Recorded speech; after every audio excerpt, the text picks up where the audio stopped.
శుక్లపక్షం పంచమి ఆర్ద్రా నక్షత్రయుక్త కర్కాటక శుభలగ్నంలో అది ఆయన జన్మతిథి.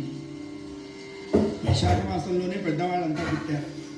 వైశాఖ శుద్ధ పంచమి శంకరుల వారు, వైశాఖ శుద్ధ షష్ఠి త్యాగరాజ స్వామి వారు, వైశాఖ శుద్ధ సప్తమి విద్యారణ్య స్వామి వారు, వైశాఖ శుక్ల ఏకాదశి గంగామ్మ వారు, వైశాఖ శుక్ల చతుర్దశి నృసింహస్వామి వారు, వైశాఖ శుక్ల పూర్ణిమ అన్నమాచార్యుల వారు, వైశాఖ బహుళ పాడ్యమి నారద మహర్షుల వారు, వైశాఖ బహుళ విధియ శ్రీసుఖయోగేంద్రుల వారు, వైశాఖ బహుళ దశమి ఆంజనేయ స్వామి వారు.